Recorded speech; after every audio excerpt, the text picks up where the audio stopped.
Prime Minister Sogavare has made it very clear that he intends to broaden Solomon Islands security partnerships beyond Australia and beyond the region.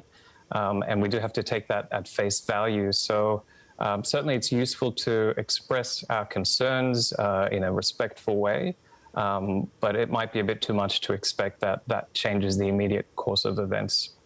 Do you think there was a lapse in Australian diplomacy that allowed this pact to progress to this point, seemingly without our knowledge? I think this is a real test for Australian diplomacy in the Pacific. The factors that we see threatening security in the region, a lot of them are external. And what's very clear from this draft agreement that's been leaked in the last few weeks is China's strategic intent for the Pacific. So over the past few years, China's made a push into the region, backing up economic relationships with political relationships, and now introducing the element of military statecraft into its toolkit. So really, this is a moment where Australia can reevaluate how it partners with the Pacific and think about how we can, together in consultation with the region, build a more secure Pacific. I want to talk about that in a moment, but do you feel in a way many of these nations have become so entangled with China that it's very hard for the existing relationship with Australia to stay the same? I think the aspects of how Australia engages with the Pacific, there is some overlap with what China's been doing in the region, but we have been approaching it in a different way. Pacific countries' economic relationships with China tend to be more significant than Australia's. So it's not so much a question of our political engagement and diplomatic engagement as it is how can we broaden Australia's relationships with the Pacific? How can we incorporate more economic prosperity and economic development into those relationships? The security issue, it really is a distraction from the genuine needs that the Pacific has expressed in terms of its human security. So looking there at climate change, economic development, and health and education needs. And there's a lot that Australia has done in these spaces, and certainly a lot more that we can do, which is very much outside of what China's been able to offer the Pacific. That is interesting. You know, do you get the feeling, though, I mean, Manasseh Sogavare is a very seasoned politician. Do you get the feeling that we're being played off one against the other? There's always a risk that these broader geopolitical narratives are co-opted to suit domestic national political needs.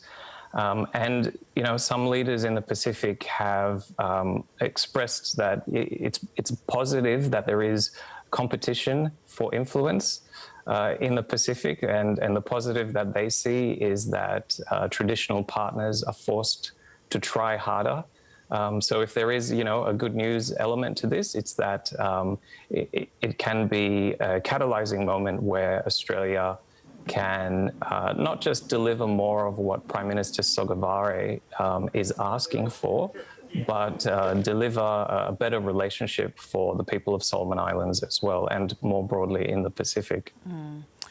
Kurt Campbell, a very high-ranking US official for the Indo-Pacific, is going to head to Solomon Islands next week as well. How do you think that's going to play out?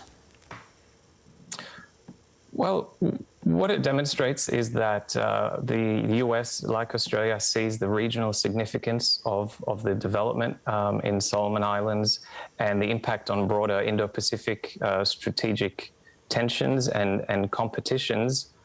I think what's important for the US is to really think about how they engage with Solomon Islands and with the Pacific. They've said they will reopen their embassy in Honiara.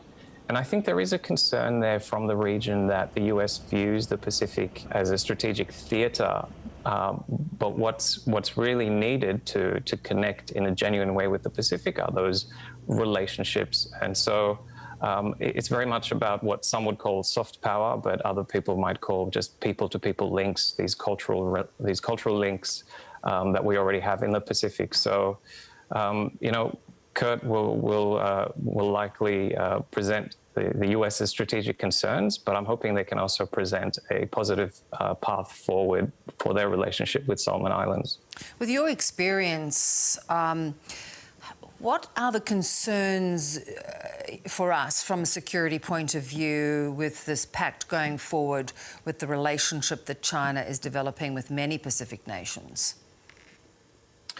Well, this partly depends on what form the pact will take when it's finally signed, and of course, how it is used. So it depends on what kind of security presence we might see on the ground in Solomon Islands.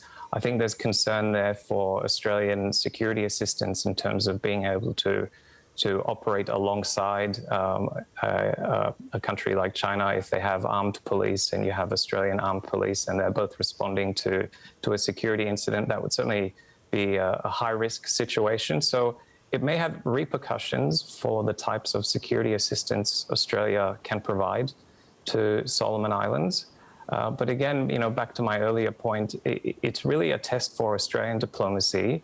We've had the step up for a few years now. We've delivered an enhanced engagement with the Pacific, but clearly there are more things that we can learn from each other, and there are clearly other ways that we can connect with the Pacific.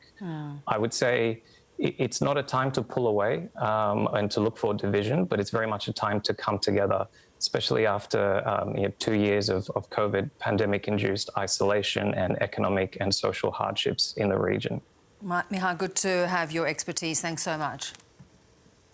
Thank you very much, Beth.